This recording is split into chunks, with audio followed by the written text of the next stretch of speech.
Johannesburg में BRICS शिखर सम्मेलन का आज होगा आगाज। प्रधानमंत्री नरेंद्र मोदी शिखर सम्मेलन में भाग लेने के अलावा ब्रिक्स नेताओं के साथ करेंगे बैठक।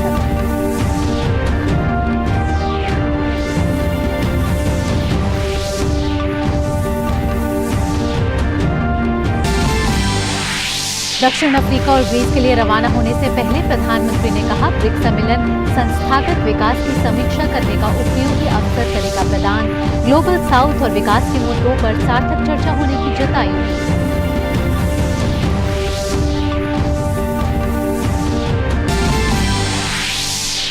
ग्रीस के प्रधानमंत्री के निमंत्रण पर 25 अगस्त को ग्रीस के दौरे पर होंगे प्रधानमंत्री। पीएम ने दोनों देशों के बीच बहुआयामी संबंधों में नया अध्याय खोलने का जताया भरोसा।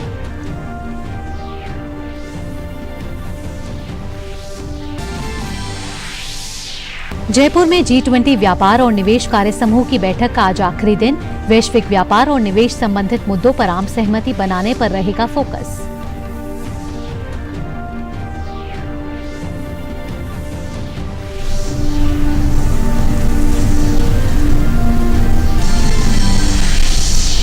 केंद्रीय मंत्री नितिन गडकरी आज लॉन्च करेंगे Bharat new car assessment programme. Bharat NCAP car crash safety programme लाने वाला भारत बनेगा 5वां देश।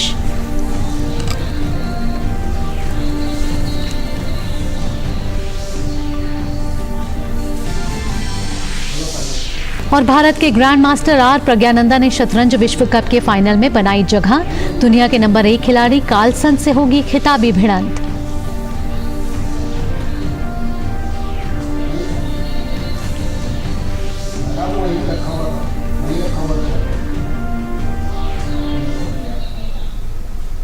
नमस्कार, सुबह के 11 बजे के समाचार में आपका स्वागत है। मैं हूं आपके साथ भावना नैयर और सुर्खियों के बाद अब खबरें विस्तार से जान लेते हैं। और सबसे पहले बात करते हैं प्रधानमंत्री के दक्षिण अफ्रीका दौरे के बारे में।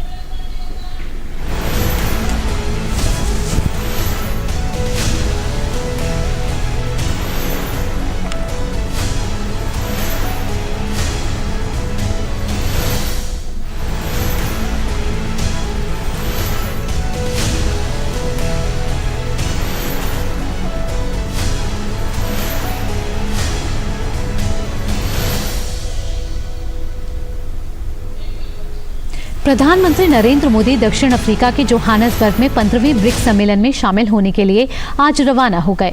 भारत समेत ब्राजील, रूस, चीन और साउथ अफ्रीका इसके सदस्य देश हैं। यह सम्मेलन आज से शुरू हो रहा है और 24 अगस्त तक चलेगा। ब्रिक्स सम्मेलन में प्रधानमंत्री कल भाग लेंगे, लेकिन आज के कार्यक्रम की बात करें तो विदेश मंत्रालय के अनुसार आज शाम प्रधानमंत्री मोदी ब्रिक्स नेताओं की बैठक में भाग लेंगे। इसके बाद 25 अगस्त को ग्रीस के लिए प्रधानमंत्री रवाना होंगे। दक्षिण अफ्रीका और ग्रीस की यात्रा पर रवाना होने से पहले प्रधानमंत्री नरेंद्र मोदी ने आज सुबह एक वक्तव्य जारी किया। प्रधानमंत्री ने कहा कि वे दक्षिण अफ्रीका की अध्यक्षता में जोहान्सबर्ग में आयोजित होने वाले 15वें ब्रिक्स शिखर सम्मेलन में भाग लेने के लिए राष्ट्रपति सिरिल रामाफोसा के निमंत्रण पर दक्षिण अफ्रीका का दौरा कर रहे हैं। प्रधानमंत्री ने कहा कि ब्रिक्स विभिन्न क्षेत्रों में सहयोग के साथ एक मजबूत एजेंडा अपना रहा है। प्रधानमंत्री ने साथ ही कहा कि यह महत्वपूर्ण है कि ब्रिक्स विकास की अनिवार्यताओं और बहुपक्षीय प्रणाली में सुधार सहित संपूर्ण ग्लोबल साउथ के मुद्दों पर चर्चा और विचार विमर्श करने का एक मंच बन गया है। प्रधानमंत्री ने साथ ही उम्मीद जताई है कि यह शिखर सम्मेलन ब्रिक्स को सहयोग के भविष्य के क्षेत्रों की पहचान करने और संस्थागत विकास की समीक्षा करने का एक उपयोगी अवसर प्रदान करेगा। प्रधानमंत्री ने कहा कि जोहान्सबर्ग में वे ब्रिक्स अफ्रीका आउटरीच और ब्रिक्स प्लस डायलॉग में भी भाग लेंगे। प्रधानमंत्री ने कई अतिथि देशों के साथ बातचीत करने के लिए उत्सुकता जताई। पीएम मोदी ने बताया कि दक्षिण अफ्रीका के दौरे के बाद ग्रीस के प्रधानमंत्री के निमंत्रण पर वे एथेंस पहुंचेंगे। 40 वर्षों के बाद ग्रीस की यात्रा करने वाले भारत के पहले प्रधानमंत्री होने का गौरव उन्हें मिलेगा, जहां दोनों देशों के बीच व्यापार और निवेश, रक्षा और सांस्कृतिक और लोगों से लोगों के बीच संपर्क जैसे विविध क्षेत्रों में सहयोग बढ़ाने पर जोर रहेगा। उन्होंने ग्रीस दौरे के बहुआयामी संबंधों में एक नया अध्याय खोलने की उम्मीद जताई।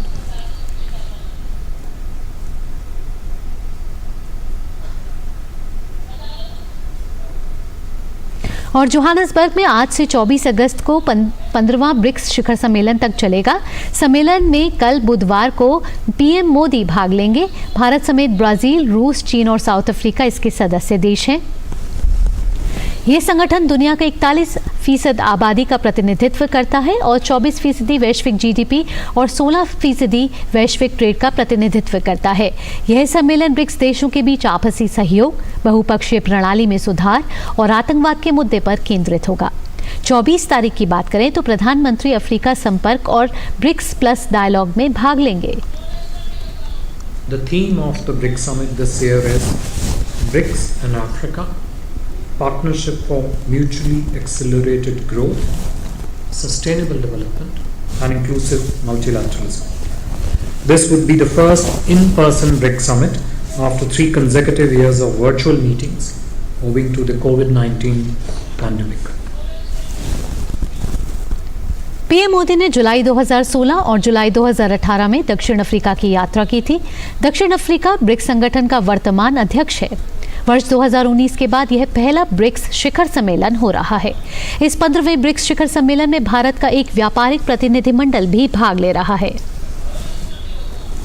The participants are likely to deliberate on issues such as global economic recovery amid ongoing geopolitical challenges, sustainable development goals, something that would, I think, continue throughout the different sessions of the BRICS Summit, women-led development, as also addressing the concern and interest and priorities of the Global South. Johannesburg में BRICS देशों के नेता शिखर सम्मेलन के लिए जुट रहे हैं। दक्षिण अफ्रीका स्थित गांधी टोल्स्टॉय फोरम सदस्य देशों के नेताओं को एक खास संदेश देता है। देखिए हमारे संवाददाता अमृतपाल सिंह की यह खास रिपोर्ट। दुनिया की 2 नामी गिरामी हस्तियों महात्मा गांधी और लियो टॉल्स्टॉय के नाम इस नीली पट्टिका पर अंकित हैं। ये पट्टिका दक्षिण अफ्रीका में लेनेसिया स्थित गांधी टॉल्स्टॉय फार्म में लगी हुई है। महात्मा गांधी ने इस आश्रम की स्थापना की थी और वे यहाँ 75 भारतीय परिवारों के साथ 1910 से लेकर 1914 तक रहे थे। यहीं पर उन्होंने अहिंसा, सरल और तपस्वी जीवन शैली के विचारों पर आधारित सत्याग्रह पर काम किया। भारतीयों के खिलाफ ट्रांसवाल के भेदभाव वाले कानून के दौरान टॉल्स्टॉय फार्म की अहम भूमिका रही थी। इस दौरान भारतीयों ने फार्म में ही शरण ली थी।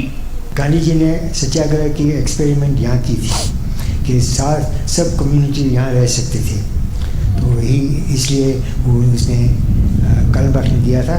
75 फैमिली यहाँ रह रही थी और वो लोग सत्याग्रही थे, वो यहाँ फार्मिंग करते थे। गांधी जी का संदेश आज भी यहाँ के स्थानीय लोगों के मन में गूंजता है और उनका कहना है कि ब्रिक्स नेताओं को भी इसे सुनना चाहिए। like to request, when the BRICS meet there, they must not forget about the Rastafarians. They are the part and the parcel of this nation, as well as our fellow brothers, that we live with the Indians. They're part of our. Well, you see, Gandhi was one of the revolutionists, just like even our Marcus Garvey, who made a significant impact towards global liberation as a people, which he played an important role in liberating giving the Indian people a sovereign stance. He was there, he was the voice for them, like our Marcus Garvey was the voice for us. So we respect all nations, and in this time that we're living in, it's time for us to come together as a global family. उस समय 1100 एकड़ में फैली ये संपत्ति दक्षिण Africa में भेदभाव के खिलाफ सत्याग्रह आंदोलन की जन्मस्थली और कर्मस्थली बनी। ये दक्षिण अफ्रीका में वो ऐतिहासिक जगह है जहां मोहनदास करमचंद गांधी ने पहली बार 1910 में सत्याग्रह के साथ अभिनव प्रयोग किया। वही सत्याग्रह जो बाद में अहिंसा पर आधारित जन आंदोलन बना और भारत ने साम्राज्यवाद से आजादी पाई। गांधी का एक fair, equitable, just world order का संदेश आज भी सार्थक है। मेरे सहयोगी आशुतोष सिंह और कैमरामैन वाई के लोकनाथ के साथ अमृतपाल सिंह, गांधी टोल्स्टॉय फार्म, दक्षिण अफ्रीका। तो राष्ट्रपिता महात्मा गांधी का साउथ अफ्रीका के साथ एक अटूट रिश्ता। फिलहाल रुक रहे हैं एक छोटे से ब्रेक के लिए। ब्रेक के बाद भी डीडी न्यूज पर खबरों का सिलसिला जारी रहेगा।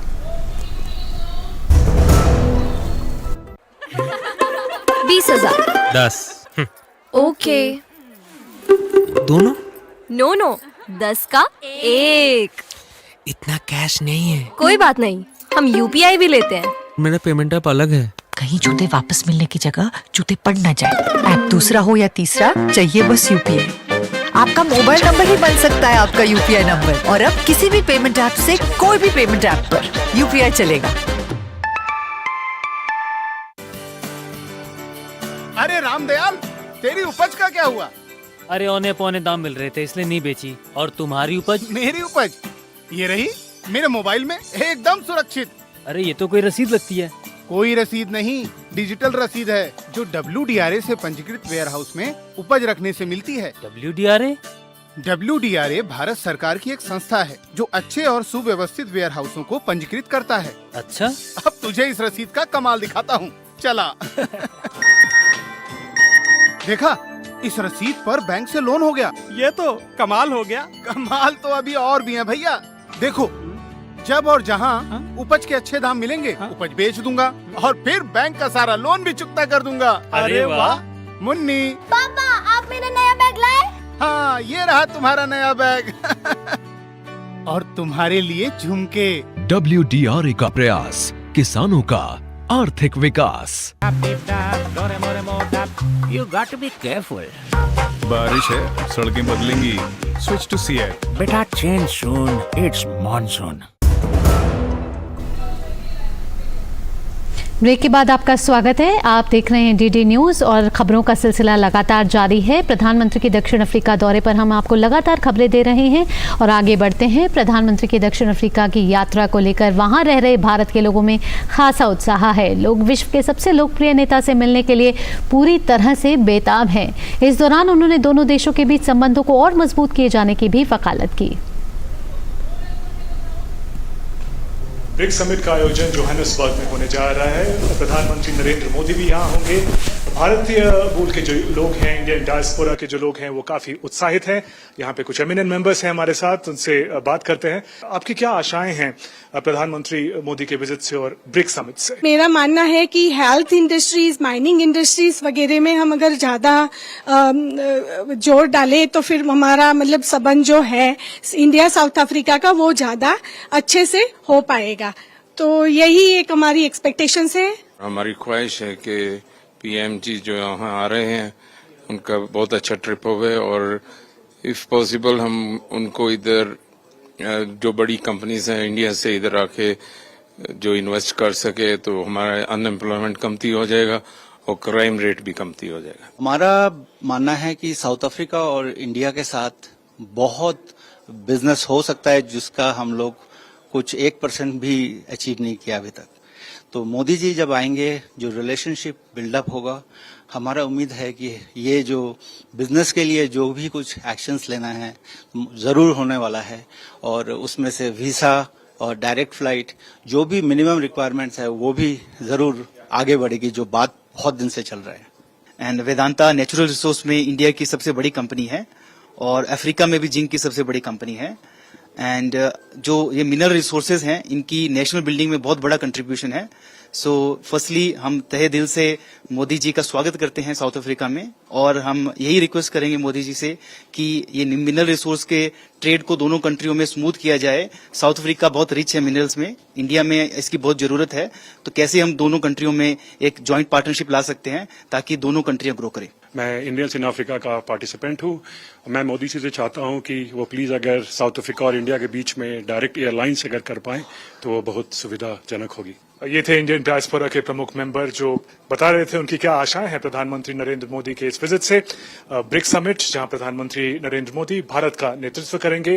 कैमरा पर्सन अंकित रावत के साथ मैं शुभेंदु घोष, डीडी न्यूज के लिए जोहानिसबर्ग में। तो दिल्ली से रवाना हो चुके हैं प्रधानमंत्री नरेंद्र मोदी दक्षिण अफ्रीका के लिए, जहां वो 15वें ब्रिक्स शिखर सम्मेलन में सम्मिलित होंगे, वहां भाग लेंगे और नेतृत्व करेंगे भारत का।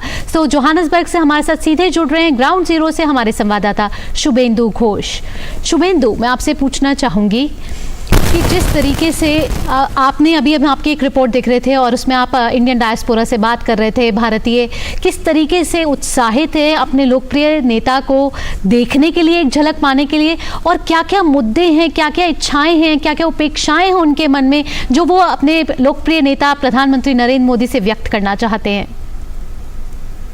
जी भावना, काफी उत्साह है यहाँ जोहानसबर्ग में। प्रधानमंत्री नरेंद्र मोदी जोहानसबर्ग के समय के हिसाब से करीब दोपहर तक यहाँ पहुंच जाएंगे ब्रिक्स समिट में भाग लेने के लिए। जो इंडियन डायस्पोरा है उनमें काफी उत्साह है और जितने भी हमने मेंबर से बात करी ये सब काफी एमिनेंट प्रोफेशनल अचीवर्स हैं अपने अपने फील्ड में, और ये लोग चाहते हैं कि भारत और साउथ अफ्रीका, भारत और अफ्रीका जो लार्जर एरिया का कॉन्टिनेंट है, उनके बीच में सहयोग बढ़े। और ब्रिक्स की अगर हम थीम को देखें तो ब्रिक्स भी कहता है कि इस साल ब्रिक्स और अफ्रीका के बीच में जो सहयोग है उसको बढ़ाया जा सके।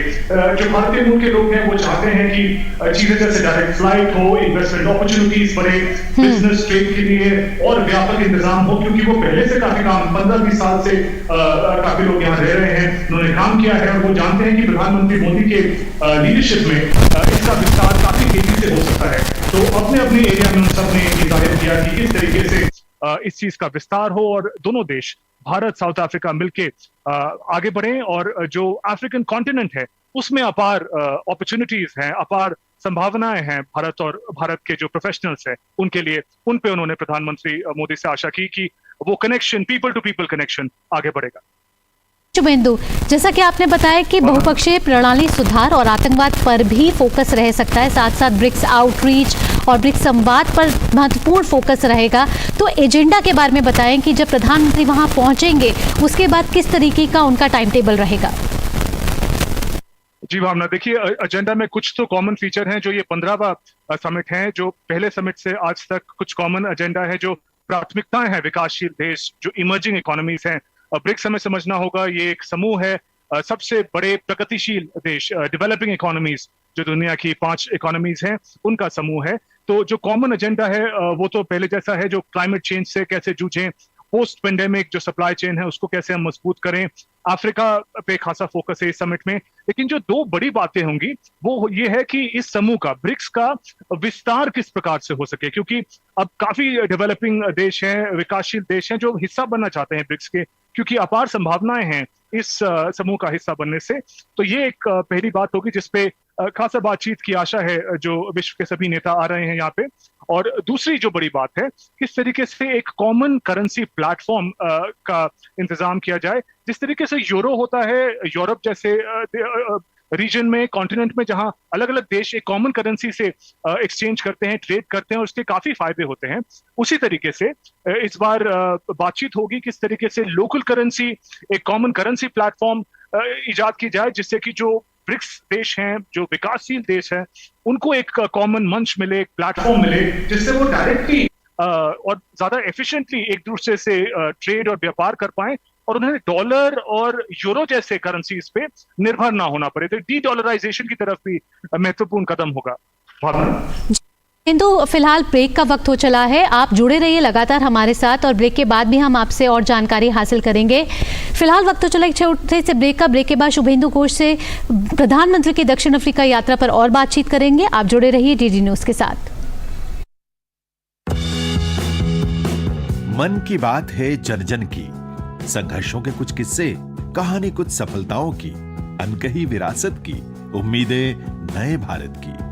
महीने के आखिरी रविवार का रहता है इंतजार। ब्रह्मपुत्र के घाट से हिमालय के विस्तार तक होती है मन की बात प्रधानमंत्री के साथ।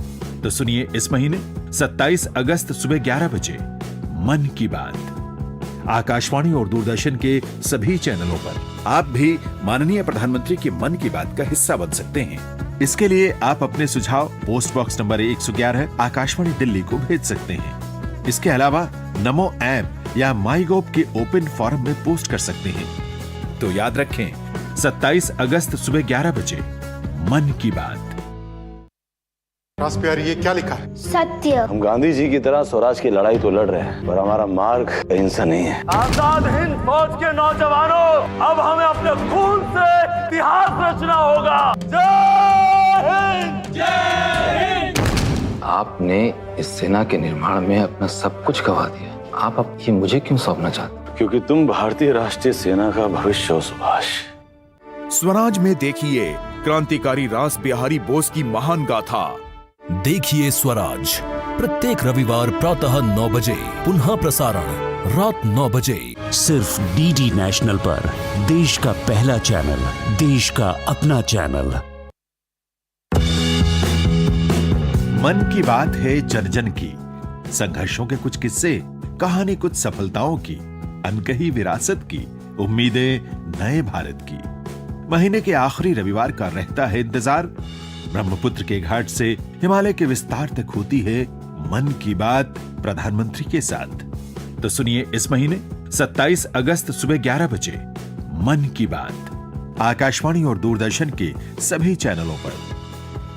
मन की बात के प्रादेशिक भाषाओं में अनुवाद का पुनः प्रसारण आप सुन सकते हैं रात 8 बजे आकाशवाणी और दूरदर्शन के सभी प्रादेशिक चैनलों पर। तो याद रखें 27 अगस्त सुबह 11 बजे मन की बात। ब्रेक के बाद आपका स्वागत है। आप देख रहे हैं डीडी न्यूज़ और हम लगातार प्रधानमंत्री की दक्षिण अफ्रीका यात्रा पर लगातार आपको कवरेज दिखा रहे हैं और शुभेंदु घोष हमारे साथ जुड़े हुए हैं जोहानसबर्ग से। शुभेंदु, मेरा अगला सवाल आपसे ये है कि एक व्यापारिक प्रतिनिधि मंडल भी गया है प्रधानमंत्री मोदी के साथ, तो ट्रेड और निवेश की बात करें तो इस पर कितना फोकस रहने वाला है इस शिखर सम्मेलन में? जी, ये बहुत ही महत्वपूर्ण हिस्सा है ब्रिक्स समिट का। देखिए, सबसे पहले अगर हम ब्रिक्स की परिभाषा देखें तो ये समूह है जो विकासशील देश है, विकासशील ये आर्थिक कॉन्टेक्स्ट, आर्थिक दृष्टि से जो विकासशील है, जो डेवलपिंग इकोनॉमी है, इसके लिए जो इकोनॉमिक कॉन्टेक्स्ट है, जो आर्थिक कॉन्टेक्स्ट है, वो बहुत ही महत्वपूर्ण बन जाता है। हम थीम को देखें तो ब्रिक्स और अफ्रीका की बात की गई है, किस तरीके से अफ्रीका में ज्यादा निवेश के अवसर हो सकते हैं, किस तरीके से जो अफ्रीका के जो स्ट्रेंथ हैं, जो भारत के स्ट्रेंथ हैं, उसको एक साथ मिलकर काम किया जा सकता है। प्रधानमंत्री मोदी के आने से पहले ही काफी जो बिजनेस डेलीगेशन है वो आ चुके हैं और वो आपस में भी जो अफ्रीका की कंपनीज हैं उनसे भी काफी बातचीत चल रही है, अलग अलग एरियाज में, माइंस के एरियाज में, ह्यूमन रिसोर्स डेवलपमेंट की एरिया में, जो अफोर्डेबल डिजिटल इंफ्रास्ट्रक्चर है जिसमें भारत का एक स्ट्रेंथ है, उस एरिया में खासकर काफी बातचीत हो रही है, कोऑपरेशन की बात है। अफ्रीका के जो लोग हैं, जो यहाँ पे संस्थाएं हैं, वो काफी रुचि रखते हैं कि किस तरीके से इतना अफोर्डेबल एक डिजिटल इंफ्रास्ट्रक्चर है, जैसे भारत में यूपीआई है, आधार का सिस्टम है, अफ्रीका के लोग भी चाहते हैं कि उस तरीके के सिस्टम यहाँ भी हो। तो इस कॉन्टेक्स्ट में काफी घनिष्ठ बातचीत अभी चल रही है। जो बिजनेस डेलीगेशंस हैं, जब प्रधानमंत्री मोदी यहाँ पहुंचेंगे और बाकी जो 5 पूरे ब्रिक्स देशों के जो प्रतिनिधि हैं, जो नेता हैं, वो जब यहाँ पे होंगे तो इस डेलीगेशन की बातचीत को और बल मिलेगा और खासा फोकस है किस तरीके से निवेश और ट्रेड कॉन्टैक्ट बढ़ाया जा सके भारत और अफ्रीका के बीच में। ब्रिक्स समिट का वो है कि ब्रिक्स का विस्तार करना। 23 देशों की तरफ से या 40 देशों की तरफ से अभी तक आवेदन आ चुके हैं जो ब्रिक्स के साथ जुड़ना चाहते हैं। हमारे प्रधानमंत्री मोदी ने भी उत्सुकता जताई है, कहा है, इसका समर्थन दिया है, एक सकारात्मक अप्रोच दिखाई है। इसके बारे में क्या कहेंगे आप? जी, ये एक बहुत ही महत्वपूर्ण प्राथमिकता है इस 15वां जो अंक है ब्रिक्स समिट का। एक्सपेंशन इस समिट का जो प्रेसिडेंट है साउथ अफ्रीका के, उन्होंने भी कहा कि ये जो ब्रिक्स देश हैं ये सिर्फ 5 देशों में सीमित नहीं होने चाहिए, जो विकासशील देश और भी आगे बढ़ रहे हैं उनके लिए भी जगह बनानी होगी। एक ऑब्जेक्टिव के हिसाब से, एक विजन के हिसाब से तो ब्रिक्स हमेशा से सारे विकासशील देशों की जो प्रायोरिटीज है उनको लेकर आगे बढ़ा है, लेकिन ज्यादा फॉर्मली, ऑफिशियली और भी विकासशील देशों को उसका हिस्सा बना सके, इस पे खासा बातचीत होगी। लेकिन ये बहुत आसान नहीं है क्योंकि काफी प्रोटोकॉल्स होंगी। किसी को भी ब्रिक्स का मेंबर बनाने से पहले उनकी जो कुछ गाइडलाइंस होंगी कि उनकी इकोनॉमी किस तरीके से काम करती है, ह्यूमन डेवलपमेंट में उनका क्या स्थान है, तो अलग अलग गाइडलाइंस पे उनको आंका जाएगा और उसके बाद वो एक तरह से क्वालिफाई कर सकते हैं। आपने बिल्कुल ठीक कहा कि काफी देश हैं, विकासशील देश हैं, उनके प्रतिनिधि बल्कि इस समिट में आ भी रहे हैं, एज गेस्ट कंट्रीज की तरह आ रहे हैं और वो चाहते हैं ब्रिक्स का हिस्सा बनने के लिए, क्योंकि अगर विकासशील देश की बात करें, डेवलपिंग इकोनॉमीज की बात करें, जो कि अब सेंटर बन चुका है इकोनॉमिक डेवलपमेंट का पूरी दुनिया में, सब चाहते हैं कि ऐसे समूह के साथ जुड़ा जाए। तो काफी रुचि है बाकी देशों में। भारत का भी बिल्कुल ओपन और वेलकमिंग इसमें स्टांस है, जो कि हमारे एमए के प्रतिनिधि ने भी बताया इसके बारे में। तो एक्सपेंशन के बारे में काफी बातचीत है, पर किस तरीके से वो एक्सपेंशन होगा, क्या प्रोटोकॉल्स होंगे, उस पर पूरी रोशनी चलेगी जब ये ब्रिक्स समिट आगे बढ़ेगा। पूछना चाहूंगी जिस पर सभी की निगाहें टिकी हुई हैं और अभी तक इस पर पुष्टि नहीं हो पाई है, क्या प्रधानमंत्री मोदी और चीनी राष्ट्रपति शी जिनपिंग की मुलाकात होगी या नहीं? ये सवाल हम सभी के मन में है भावना। अभी तक कोई ऑफिशियल अपडेट इस पे नहीं मिला है। ब्रिक्स जैसे समिट में जहां पे न सिर्फ ब्रिक्स के नेता बल्कि बाकी, जैसे मैंने कहा, विकासशील देशों के नेता भी एकत्रित हो रहे हैं, एक बहुत अच्छा मौका होता है सभी देशों के साथ, सभी नेताओं के साथ। और ये पेंडेमिक के 3 सालों के बाद पहली बार इन पर्सन समिट हो रहा है, तो बहुत अच्छा मौका है। लेकिन भारत और चीन के नेता, प्रधानमंत्री मोदी और चीन के नेता शी जिनपिंग की मुलाकात होगी कि नहीं, ये हमें इंतजार करना होगा। लेकिन अगर ये होता है तो एक बहुत ही महत्वपूर्ण कदम आगे होगा, क्योंकि ब्रिक्स जो एक समूह है उसमें भारत और चीन काफी महत्वपूर्ण सदस्य हैं और मिल के काम करते हैं विकासशील देशों की जो प्राथमिकताएं हैं उनकी तरफ। हालांकि जो बायलैटरल टाइज में उनमें कुछ चैलेंजेस हैं, बॉर्डर टॉक्स को लेकर भी आउटस्टैंडिंग चैलेंजेस हैं, लेकिन एज मैच्योर डेवलपिंग कंट्रीज दोनों देश जानते हैं कि ऐसे प्लेटफॉर्म्स भी हैं जहां पे उन्हें मिल के काम करना है, भले ही कुछ ऐसे अनसुलझे इश्यूज हों। तो हमें इंतजार करना होगा कि ये मुलाकात प्रधानमंत्री नरेंद्र मोदी और चाइना के नेता शी जिनपिंग की होती है कि नहीं, उसके लिए हमें थोड़ा इंतजार करना पड़ेगा। बहुत बहुत धन्यवाद आपका इतनी महत्वपूर्ण जानकारी हम तक पहुंचाने के लिए। आप ग्राउंड जीरो जोहानसबर्ग में बने रहें और हमें लगातार जानकारी देते रहें। बढ़ते हैं अगली खबर की ओर। प्रधानमंत्री की ग्रीस यात्रा के बारे में बात कर लेते हैं हम। ग्रीस के प्रधानमंत्री के निमंत्रण पर प्रधानमंत्री नरेंद्र मोदी 25 अगस्त को ग्रीस के लिए रवाना होंगे। इससे पहले भारत के प्रधानमंत्री ने अंतिम बार 1983 में ग्रीस की यात्रा की थी। विदेश मंत्रालय के अनुसार ग्रीस भारत का महत्वपूर्ण यूरोपीय भागीदार है। दोनों देश न सिर्फ आधुनिक लोकतंत्र है बल्कि उनके बीच सदियों पुराने ऐतिहासिक और सांस्कृतिक संबंध भी हैं। During the Honorable Prime Minister's visit to Greece, both sides will look to expand and diversify the trade and investment segment of cooperation, deepen and expand the defense and security partnership, infrastructure cooperation, shipbuilding industry, something which is a great strength of Greece and where the opportunities, extensive opportunities is there, energy, agriculture, education, and as I mentioned earlier, migration and mobility. The visit would give both sides an opportunity to discuss also the regional and global issues of mutual interest and help broaden and deepen our bilateral engagement. और अब बढ़ते हैं अन्य खबरों की ओर। राष्ट्रपति द्रौपदी मुर्मू आज से 24 अगस्त तक गोवा के दौरे पर रहेंगी। राष्ट्रपति आज गोवा के राजभवन में उनके सम्मान में गोवा सरकार द्वारा आयोजित एक नागरिक अभिनंदन समारोह में भाग लेंगी। इस अवसर पर वह चयनित लाभार्थियों को वन अधिकार अधिनियम के तहत सनद भी वितरित करेंगी। राष्ट्रपति द्रौपदी मुर्मू कल गोवा विश्वविद्यालय के 34वें दीक्षांत समारोह में शामिल होंगी और गोवा के राजभवन में राज्य के जनजातीय समूहों के सदस्यों के साथ बातचीत करेंगी। साथ ही राष्ट्रपति पोरवोरिम में गोवा विधानसभा को भी संबोधित करेंगे।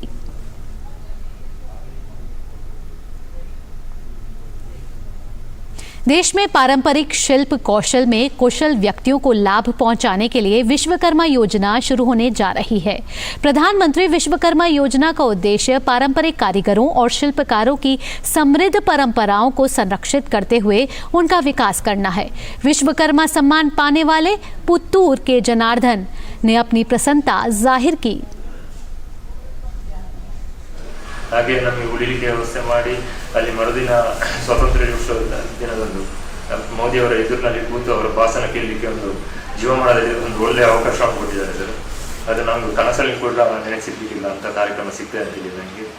ಅವತ್ತು ಮೋದಿಯವರು ನಮಗೆ ವಿಶ್ವಕರ್ಮ ಯೋಜನೆಯಲ್ಲಿ ನಮ್ಮಂಥ ಕಲಾಕೃತಿಗಳಿಗೆ ತುಂಬ ಒಳ್ಳೆಯ ಮಾಹಿತಿಯನ್ನು ಕೊಟ್ಟಿದ್ದಾರೆ ಮತ್ತು ಪ್ರೋತ್ಸಾಹವನ್ನು ಕೊಟ್ಟಿದ್ದಾರೆ ಸರ್. ಹಾಗೆ 1 ಲಕ್ಷ ಸಾಲ ಯೋಜನೆಯನ್ನು ಕೊಟ್ಟು ಅದನ್ನು ನೆಕ್ಸ್ಟ್ ಕಂತಿನಲ್ಲಿ 2 ಲಕ್ಷದ ಹಾಗೆ ಕಡಿಮೆ ಬಡ್ಡಿ ದರದಲ್ಲಿ ಕೊಡುವಂಥ ಯೋಜನೆಯನ್ನು ಕೊಟ್ಟಿದ್ದಾರೆ ಸರ್. ಇದರಲ್ಲಿ ನಮ್ಮಂಥ ಉದ್ಯೋಗಿಗಳಿಗೆ ಅಂದರೆ ಕಲಾಕೃತಿ ಮಾಡುವವರಿಗೆ ತುಂಬ ನಮಗೆ ಅನುಕೂಲ ಆಗುವಂಥದ್ದು ಸರ್.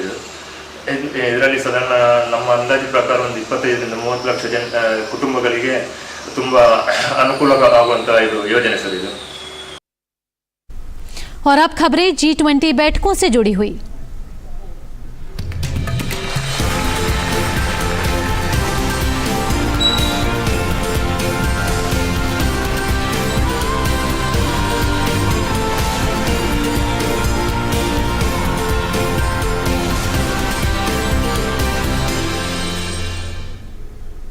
जयपुर में भारत की G20 अध्यक्षता के तहत चौथी और अंतिम व्यापार एवं निवेश कार्य समूह ट्विक की बैठकें आयोजित की जा रही हैं। आज इन बैठकों का दूसरा और अंतिम दिन है। दोनों ही बैठकों में G20 सदस्य देशों, आमंत्रित देशों के व्यापार मंत्रियों और सचिवों, क्षेत्रीय समूह और अंतर्राष्ट्रीय संगठनों के प्रतिनिधि मंडलों के प्रमुखों सहित 300 से अधिक प्रतिनिधि भाग ले रहे हैं। इसके साथ ही जयपुर में G20 व्यापार और निवेश मंत्रालय बैठक TIMM जयपुर में 24 और 25 अगस्त को आयोजित की जाएगी। इससे पहले 3 ट्विक बैठकें मुंबई, बेंगलुरु और केवड़िया में आयोजित की गई थी। केंद्रीय सड़क परिवहन और राजमार्ग मंत्री नितिन गडकरी आज Bharat new car assessment programme Bharat NCAP launch करने वाले हैं।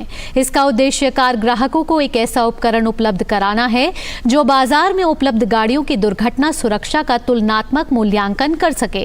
कार क्रैश सेफ्टी प्रोग्राम लाने वाला 5वां देश अब बन जाएगा भारत। विदेशी संस्थाओं पर निर्भरता को खत्म करने के लिए सरकार की ओर से न्यू कार असेसमेंट प्रोग्राम को लाने की बात कही गई थी, जो अब पूरी होने जा रही है। उम्मीद की जा रही है कि सेफ्टी रेटिंग प्रोग्राम के बाद गाड़ियों के सेफ्टी स्टैंडर्ड और उनकी गुणवत्ता में कंपनियों की ओर से सुधार किया जाएगा। इस प्रोग्राम के अंतर्गत कार निर्माता स्वेच्छा से मोटर वाहन उद्योग मानक AIS 197 के अनुसार परीक्षण की गई अपनी कारों की पेशकश कर सकते हैं।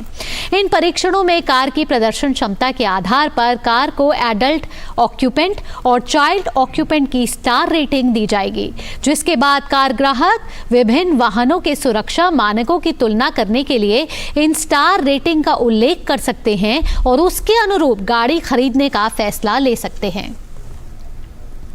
उदयपुर में राष्ट्रमंडल संसद संघ भारत क्षेत्र सम्मेलन का आज उदयपुर में समापन होगा। आज दूसरे दिन उपराष्ट्रपति जगदीप धनखड़ और राज्यपाल कलराज मिश्र सम्मेलन में शामिल होंगे।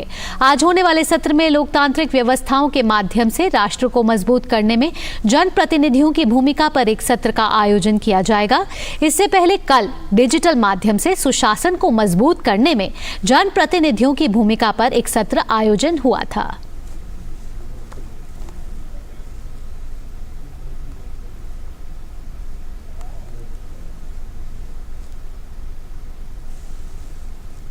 और अब खबर त्रिपुरा से। त्रिपुरा की राजधानी अगरतला में पुलिस ने करीब 10 करोड़ रुपए मूल्य की हेरोइन के साथ 3 ड्रग तस्करों को गिरफ्तार किया है। यहां चुराई बारी के नाके पर एक वाहन में 1 किलोग्राम 300 ग्राम हेरोइन बरामद की गई है, जिसे साबुन के डिब्बे में रखा गया था। राज्य में अब तक की सबसे बड़ी नशीली दवाओं की बरामदगी में से एक ये मादक पदार्थ दक्षिणी असम से आ रहा था। आज तीनों तस्कर को अदालत में पेश किया जाएगा।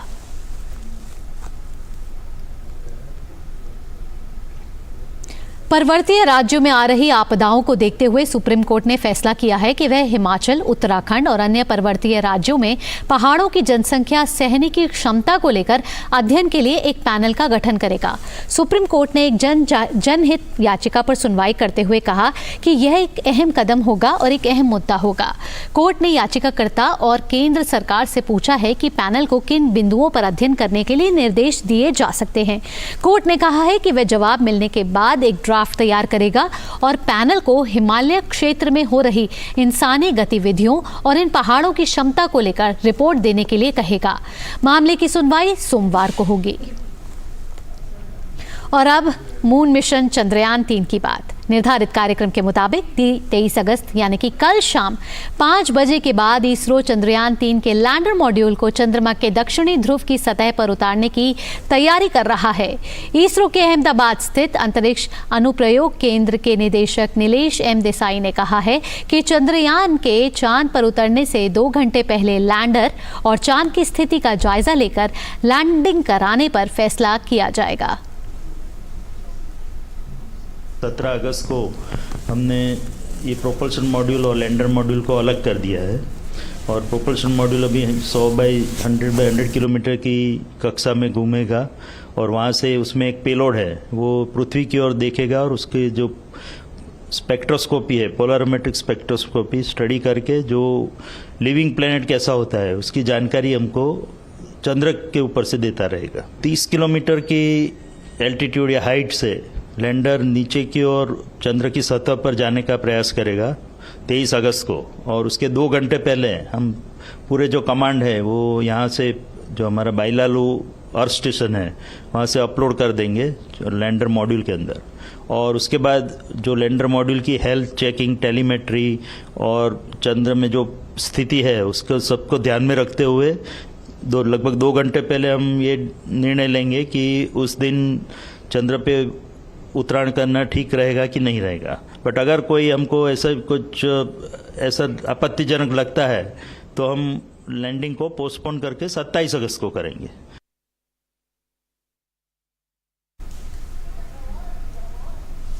तो चलिए अब कारोबार और व्यापार से जुड़ी खबरों पर नजर डाल लेते हैं। सप्ताह के दूसरे कारोबारी दिन लगातार भारतीय शेयर बाजार बढ़त के साथ खुले। सेंसेक्स 44 अंक की बढ़त के साथ 65,260 अंक पर खुला। वहीं निफ्टी 15 अंक की बढ़त के साथ 19,408 अंक पर खुला।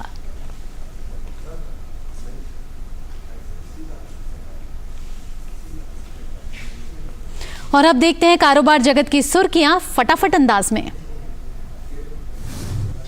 सड़क परिवहन और राजमार्ग मंत्री नितिन गडकरी आज Bharat new car assessment programme को लॉन्च करेंगे।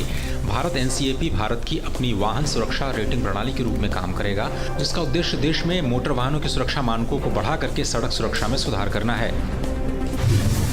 भारतीय रिजर्व बैंक ने इन्वेस्टमेंट डेटा रिलीज किया है, जिसमें कहा गया है कि वित्त वर्ष 2022-23 में कुल 3,52,624 करोड़ रुपए निवेश किए गए। वित्त वर्ष 2014-15 के मुकाबले ये 80% ज्यादा है। डेटा के मुताबिक पिछले वित्तीय वर्ष में सबसे ज्यादा निवेश उत्तर प्रदेश में किया गया। G20 महामारी कोष ने भारत की पशु स्वास्थ्य प्रणाली को मजबूत करने के लिए केंद्र सरकार के पशुपालन और डेयरी विभाग के $25 मिलियन के प्रस्ताव को मंजूरी दे दी है। इस धनराशि का उपयोग पशुओं में महामारियों की रोकथाम और उससे निपटने की तैयारियों में किया जाएगा। घरेलू शेयर बाजार में विदेशी निवेशकों का भरोसा लगातार बढ़ता जा रहा है। शेयर बाजार में विदेशी पोर्टफोलियो निवेशकों की हिस्सेदारी चालू वित्त वर्ष की पहली तिमाही में सालाना आधार पर 20% बढ़ करके $626 अरब पर पहुंच गई। वित्त वर्ष 2023-24 के शुरुआती 4 महीनों के दौरान सरकार के ई मार्केट प्लेस यानी जेम पोर्टल से केंद्र के सार्वजनिक क्षेत्र के उपक्रमों द्वारा वस्तुओं और सेवाओं की खरीदारी 74% बढ़ी, 42,510 करोड़ रुपए तक पहुंची। वित्त मंत्रालय ने सीपीएसई को इस पोर्टल के माध्यम से 100% खरीद सुनिश्चित करना अनिवार्य कर दिया है। इसकी वजह से ये तेजी आई। जनवरी से जून के बीच भारत में सर्विस सेक्टर का निर्यात करीब 18% बढ़कर $167 अरब पर पहुंचा। GTRI की एक रिपोर्ट के मुताबिक वैश्विक मंदी के बावजूद भारत का निर्यात 1.5% बढ़ा $385 अरब पर पहुंचा है। सार्वजनिक क्षेत्र की कंपनी इरेडा ने नवीकरणीय ऊर्जा मंत्रालय के साथ एक प्रदर्शन आधारित सहमति पत्र पर हस्ताक्षर किए हैं। समझौता ज्ञापन के अनुसार भारत सरकार ने इरेडा के लिए परिचालन से राजस्व का लक्ष्य वित्तीय वर्ष 2023-24 के लिए 4,350 करोड़ रुपए और अगले साल यानी 2024-25 के लिए 5,220 करोड़ रुपए निर्धारित किया है। जियो फाइनेंशियल सर्विसेज का शेयर अपने पहले कारोबारी सत्र में 5% गिरावट के साथ बंद हुआ। कंपनी का शेयर कल बॉम्बे स्टॉक एक्सचेंज पर 265 रुपए पर सूचीबद्ध हुआ और 291 रुपए 75 पैसे पर बंद हुआ। बता दें कि रिलायंस इंडस्ट्रीज से अलग हुए जियो फाइनेंशियल सर्विसेज के शेयर कल बॉम्बे स्टॉक्स पर लिस्ट हुए थे। भारतीय दूरसंचार नियामक प्राधिकरण ने डीटीएच सेवाओं की लाइसेंस फीस और नीतिगत मामलों पर सिफारिशें जारी कर दी हैं। डीटीएच लाइसेंस धारक को समायोजित सकल राजस्व यानी एजीआर के 3% के बराबर वार्षिक लाइसेंस शुल्क का भुगतान करना होगा। वैश्विक खुदरा बिक्री के गिरावट के बावजूद भारतीय डायरेक्ट सेलिंग इंडस्ट्री का आकार बढ़ रहा है। World federation of direct selling association द्वारा जारी वैश्विक प्रत्यक्ष बिक्री रैंकिंग में भारत एक पायदान बढ़कर 11वें स्थान पर पहुंच चुका है। और आइए अब खेल से जुड़ी खबरों पर नजर डाल लेते हैं। भारत के युवा शतरंज स्टार आर प्रज्ञानंदा ने फीडे शतरंज विश्व कप के फाइनल में जगह बना ली है। प्रतियोगिता के रोमांचक सेमीफाइनल में प्रज्ञानंदा ने अमेरिकी ग्रैंड मास्टर फैबियानो कैरुआनो को हराकर फाइनल में अपनी जगह पक्की कर ली। 18 वर्षीय ग्रैंड मास्टर प्रज्ञानंदा इतिहास रचने से केवल अब एक कदम दूर हैं। फीडे विश्व कप के फाइनल में आर प्रज्ञानंदा का सामना अब विश्व के नंबर 1 शतरंज खिलाड़ी मैग्नस कार्लसन के साथ होगा। शतरंज विश्व कप में 4 भारतीयों ने क्वार्टर फाइनल में जगह बनाकर इतिहास रचा। इनमें से एक डी गुकेश विश्वनाथन आनंद को पछाड़कर भारत के नंबर 1 शतरंज खिलाड़ी बनने जा रहे हैं। डी गुकेश से खास बात की हमारी खेल संवाददाता सुचित्रा ने। It was a very proud moment for all the Indians. 4 Indians making it to the quarterfinals. How do you look at this achievement? Yeah, it was a good run for India. Think if I remember correctly, the last World Cup there was only 1 Indian in the quarterfinals, and now there are 4. So it's a good moment for Indian chess. But I personally hope to go further. But yeah. Against Magnus, I couldn't keep up with the pressure. But yeah, overall it was a good run for me. You are going to be India's number 1 chess player now. How does it feel to, leave your idol behind in the ratings? It's a nice moment for sure for me and for Indian chess. I mean, of course, Vishay sir was one of the reasons why I started playing chess, and he has been my idol since the start, and he still is. And I'm also part of Waka, Vishay sir's academy, and I train under Vishay sir. So it's for sure a huge moment. But I have to mention that we are in the different phases of our careers, and obviously when he was in his prime, he was I mean, our achievements can't be compared yet. He's still the greatest Indian player for sure, but I hope to improve myself and reach the heights that Vishay sir has set for others. And yeah, hopefully I'll be able to move further. What are your hobbies? I have some hobbies, like playing sports or watching sports is one of the things I enjoy. Listening to music, just some normal stuff. Any particular sport that you like to watch? Any particular sports persons? I like to watch tennis, and yeah, I love Djokovic. And what kind of music you prefer to listen? Just some songs. I listen to all kinds of, all kinds of languages. You still have some other avenues to make it to the candidates tournament. Are you looking forward to it? Anything on your mind? Right now, what's on my mind is to improve my game.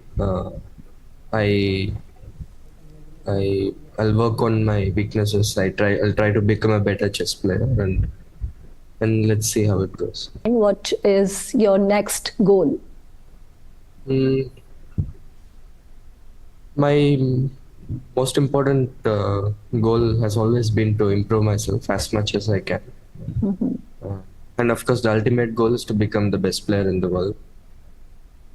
तो आप देख रहे थे भारतीय शतरंज खिलाड़ी D Gukesh से हमारी खास बातचीत। शानदार फॉर्म में चल रहे भारतीय स्टार शटलर एच.एस. प्रणॉय ने बैडमिंटन विश्व चैंपियनशिप में अपने अभियान की शुरुआत जीत से की है। प्रतियोगिता के शुरुआती दौर में एच.एस. प्रणॉय ने फिनलैंड के खिलाड़ी को 24-22, 21-10 के अंतर से हराकर अगले दौर में प्रवेश किया। लक्ष्य सेन ने भी विश्व बैडमिंटन चैंपियनशिप के दूसरे दौर में प्रवेश कर लिया है। लक्ष्य ने मॉरिशस के जॉर्जस जूलियन पॉल को 21-12, 21-7 से हराया। 2021 की विश्व चैंपियनशिप में कांस्य पदक जीतने वाले लक्ष्य का अगले दौर में कोरिया के जियोन हियोक जिन से सामना हो सकता है। बैडमिंटन विश्व चैंपियनशिप के शुरुआती दौर में रोहन कपूर और सिक्की रेड्डी की भारतीय जोड़ी को हार का सामना करना पड़ रहा है।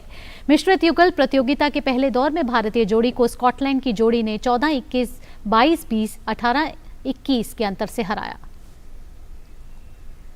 भारत की निशानेबाज सिफ्त कौर समरा ने सोमवार को ISSF वर्ल्ड चैंपियनशिप में women's 50 metre rifle 3 position event में 5वें स्थान पर रहकर भारत को छठा पेरिस ओलंपिक कोटा दिलाया। इसमें 5 राइफल इवेंट और 1 शॉटगन इवेंट शामिल है।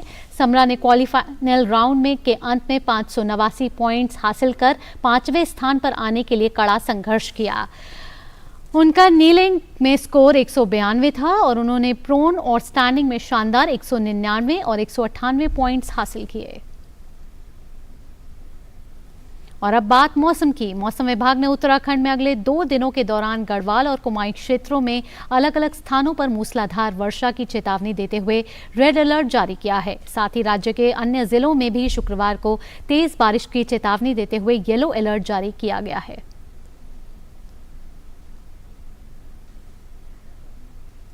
NIT हमीरपुर के मैकेनिकल विभाग के एमटेक विद्यार्थी विजय महतो ने मैनुअल तरीके से इस्तेमाल कुकिंग ऑयल को बायोडीजल में परिवर्तित करने में सफलता हासिल की है। आइए देखते हैं हमारी ये खास रिपोर्ट।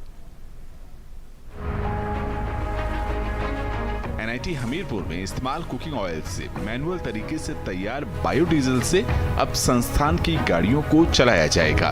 इतना ही नहीं, बायोडीजल के इस्तेमाल से संस्थान में चलने वाले जनरेटर और बायोडीजल से ही चलने वाले उपकरणों को भी संचालित किया जाएगा। NIT हमीरपुर के ऊर्जा अध्ययन में इस पहल से संस्थान को हर साल लाखों रुपए की बचत होगी और कुकिंग ऑयल के इस्तेमाल को लेकर भी लोग जागरूक होंगे। इस उपलब्धि को संस्थान में अध्ययनरत मैकेनिकल विभाग के एमटेक विद्यार्थी विजय महतो ने हासिल किया है। विजय महतो ने बताया कि 1 लीटर यूज्ड कुकिंग ऑयल से 910 मिलीलीटर बायोडीजल तैयार किया जा सकता है और इस पूरी प्रक्रिया को 1.5 से 2 घंटे में पूरा कर सकते हैं। जैसे हमारा क्या होता है, नॉर्मल डीजल अगर यूज कर रहे हैं तो हमारा एमिशन थोड़ा टॉक्सिक होता है, जिसमें से कार्बन मोनोऑक्साइड ज़्यादा रिलीज होता है डीजल में, CO2 कार्बन डाइऑक्साइड ज़्यादा रिलीज होता है, नाइट्रोजन ऑक्साइड भी ज़्यादा ये रिलीज होता है डीजल में। और अपना बायोडीजल में यूज करने से क्या होता है ना, इन्वायरमेंट फ्रेंडली होता है। ये कार्बन मोनोऑक्साइड लगभग 70% कम कर देता है डीजल के मुताबिक, और ये अपना कार्बन डाइऑक्साइड भी 30% तक कम रिलीज करता है ये। बायोडीजल के इस्तेमाल से वायु प्रदूषण कम होगा क्योंकि गाड़ियां इसके इस्तेमाल के बाद कम कार्बन मोनोऑक्साइड छोड़ेंगी और इस बायोडीजल के इस्तेमाल से गाड़ियों के इंजन को भी कोई नुकसान नहीं पहुंचेगा। ऊर्जा अध्ययन केंद्र की इंचार्ज ममता अवस्थी ने कहा कि संस्थान में मैनुअल तरीके से इस कार्य को किया जाएगा ताकि डीजल संबंधी जरूरतों को पूरा करने के साथ पर्यावरण संरक्षण और लोगों को स्वास्थ्य के प्रति भी जागरूक किया जा सके। जो बायोडीजल प्रोड्यूस होगा उस बायोडीजल को हम लोग इन हाउस जो डीजल सेट्स हैं उसमें यूज़ करना चाह रहे हैं और उसका इकोनॉमिक वैल्यू ऑब्वियसली बढ़ जाएगी क्योंकि हमने उसको रिप्लेस करना है। जो डीजल जितना भी डीजल यूज़ होता है दैट कैन बी रिप्लेस्ड। और ये first of all we are trying to identify the amount of waste which is being produced from all the hostels और all the cooking areas which are there in our camps. निसंदेह विजय महतो का यह प्रयास पर्यावरण संरक्षण की दिशा में एक अहम भूमिका निभा सकता है। गुड न्यूज जज्बा इंडिया के लिए हमीरपुर से जसबीर कुमार की रिपोर्ट, DD न्यूज। और अब बात आपकी सेहत और पोषण से जुड़ी हुई। जीवन की कुछ महत्वपूर्ण अवस्थाओं में सही पोषण लेना बहुत जरूरी होता है। गर्भावस्था में पोषण का ध्यान रखना क्यों आवश्यक है, देखते हैं हमारी इस खास रिपोर्ट में।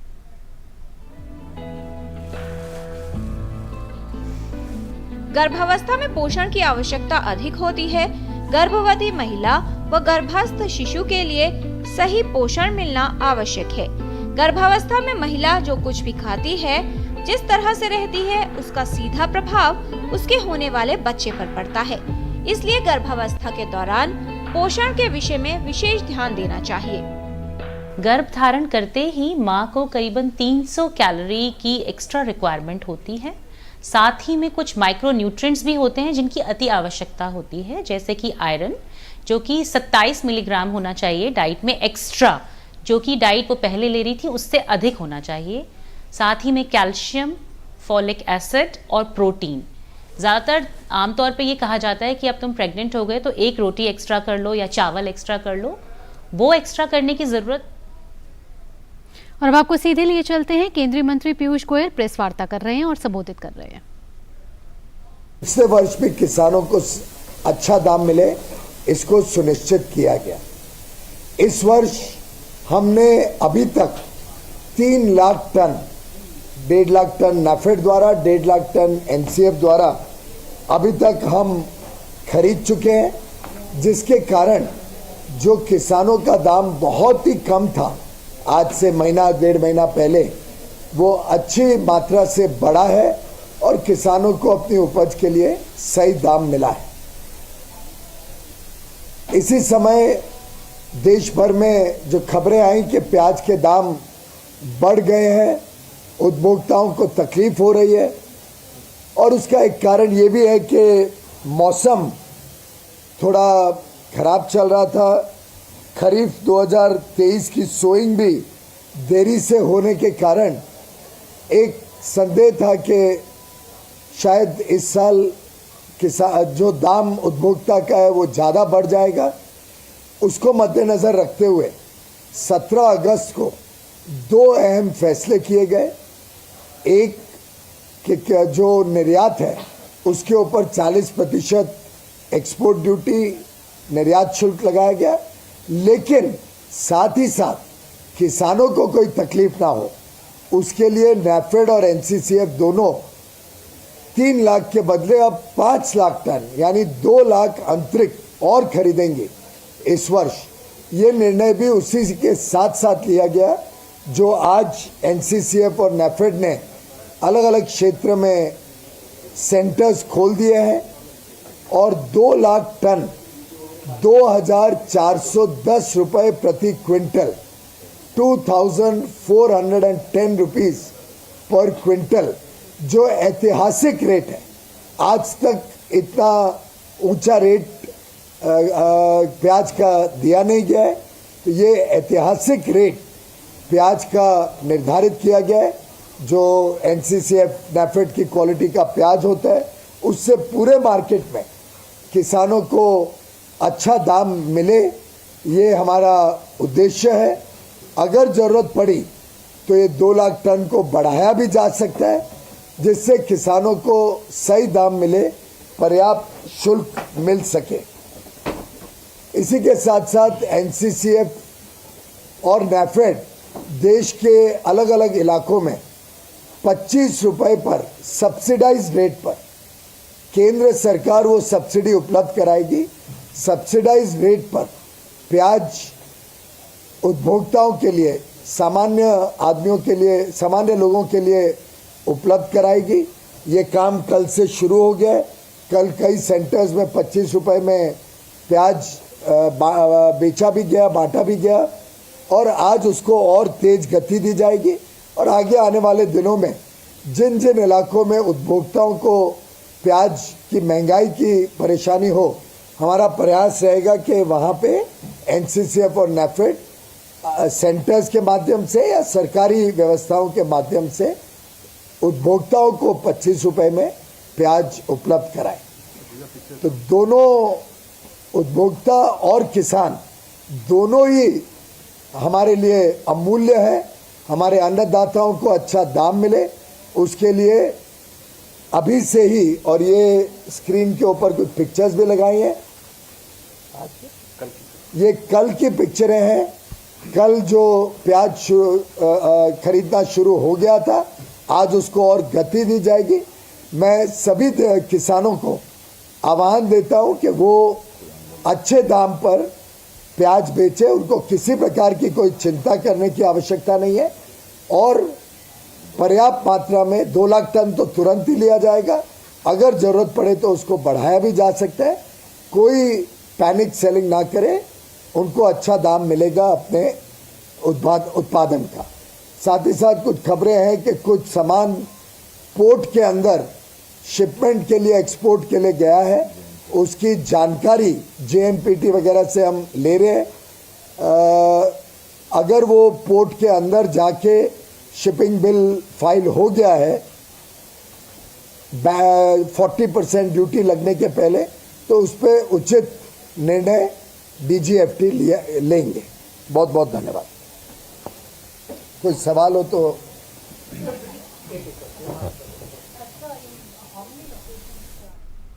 तो आप देख रहे थे कैसे पीयूष गोयल प्रेस वार्ता में संवाददाताओं को संबोधित कर रहे थे और उन्होंने बताया कि नफेड और NCCF ने कई सेंटर्स खोले हैं दिल्ली और अन्य राज्यों में, जिसमें प्याज की बिक्री को लेकर जो सेंटर्स खोले गए हैं। अब कल से ये 25 रुपये किलो मिलेगा।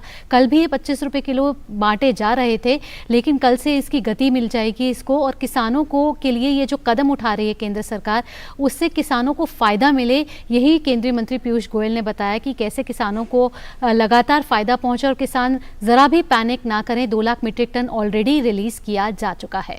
तो फिलहाल बुलेटिन में इतना ही। मुझे और हमारी पूरी टीम को दीजिए इजाजत। DD न्यूज़ पर खबरों का सिलसिला यूं ही जारी रहेगा। नमस्कार।